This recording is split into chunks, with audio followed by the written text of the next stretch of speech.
So today, me and Angela are going to be talking about factors that affect the process of second language acquisition, and that was number 2 on the rubric. So, a little bit about this topic is that second language acquisition is learning a second language after a first language is already established. The factors that affected the process are vocabulary, grammar, and interference of mother tongue, which is the L1, and motivation. So the body of this, so these factors are vital to research for the process of acquiring second language. Language is composed of vocabulary words, which are synchronized by grammar affected by the first language. So self efficiency is a consequential component of social cognitive, and this entire process of second language acquisition is possible by the factor of motivation. Motivation is additionally a consequential contributor to language achievement in terms of linguistic outcomes. So, study of these factors synthesized in the process of acquiring second language, resulting with possible suggestions.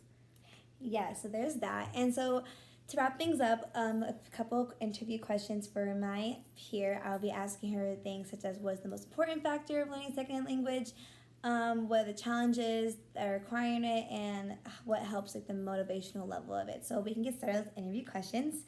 So Destiny, what is the most important factor in learning second language?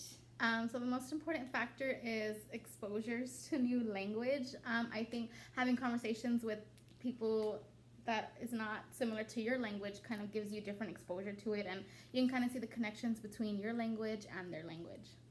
Wow, I really like that. Okay, thank you. So for the second one, what are the challenges that you think of acquiring a second language? So some of the challenges are they could get bored by traditional learning methods. There could be feelings of embarrassment and also lack of interaction with native speakers. So I know when people are acquiring a new language, like you can shy away from some of the things just because you don't want to sound incorrect or you don't want to sound like you're mispronouncing things. So I think that kind of is a challenge in its own. Nice, thank you for that. Okay, and so one more question: how does attitude, amplitude, and motivational level contribute to acquisition of second language? So it influences the learner and therefore dominates the individual motivation towards learning the target language. Because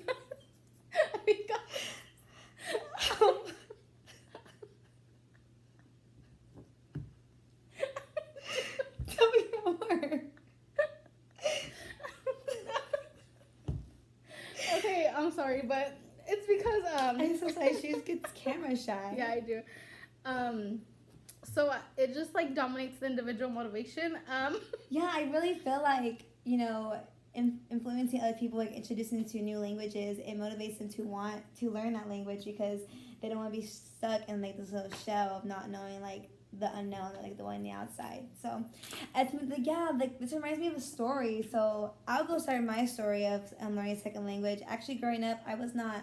My parents never wanted to teach me Spanish because they felt like since I go to an English school, I don't need to know Spanish, which kind of sucks in the long run because now here I am not knowing what people are talking about when they're talking around me. But I have learned to pick it up myself because I want to learn, but I know it's better to learn at a younger age because your brain is so fresh and it can soak things up like a sponge versus now I'm trying to like put pieces together like Thango, I have, or crisscrossing, and when it should just come naturally, like, okay, I know exactly how to say this, but I have to like put puzzle pieces together, and it's kind of frustrating because people around me are like, oh, well, you're Hispanic, you should know Spanish, and I'm just like, sorry to disappoint you, but it's the way it is. So Yeah, so I think for me, like a big challenge of learning a second language is like just knowing the connections between like words and sentences. Like I know sometimes I can get confused on when I'm writing, like where to put the little like accent mark on there, like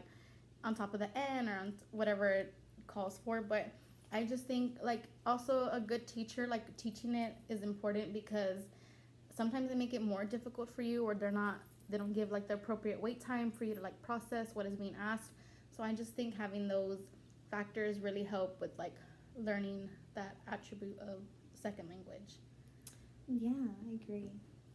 So, So I guess for like a peer question that we have for everybody. for everyone, for open reflection question, yes, would be like, what influences the acquisition and development of language?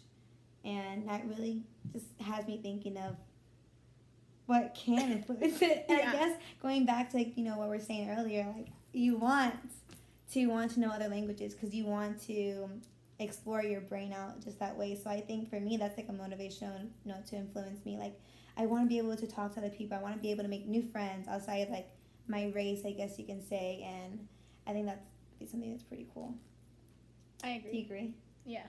Yes. So definitely gonna be learning second language. And I think like with my kids too, I would be wanting to teach them like Spanish, or if they want to branch out and learn a different language, like I don't know, Chinese. Yeah, I think like all kids should at least try like a new language, like even if they're not like really willing to, because in the long run it's gonna like really help, like especially when you want to look for a job, when you need things, or when someone asks you something, like for example like a grocery store, like they ask you in Spanish and you're like, oh, I don't speak Spanish. So I just think it kind of like defeats the purpose and like kind of gives like a language barrier between you and someone else. Yeah, no, like if you want to go visit other places and they have like if they speak a different language, you're just like, well, I'm stuck here. I can't visit this nice city or nice state, and you guys don't understand my language. Or if you want to go like to like I don't know, like Mexico or Puerto Rico, and then it's like out of the country and they don't speak any English, you're kind of stuck there. So I think that's another cool reason why. I know whenever I went to like Laredo one time to visit family,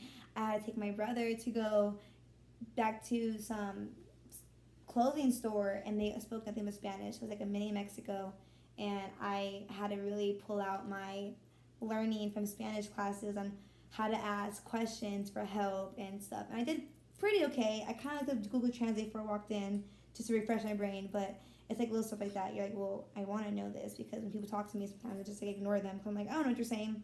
Yeah, and it's not just like with Spanish; it's with like all languages. Yeah. So I remember when I went to Rome for my senior year trip.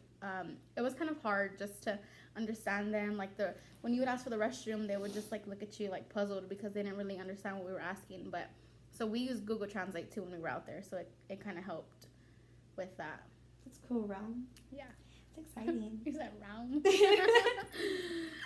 Yeah, so that was our PowerPoint.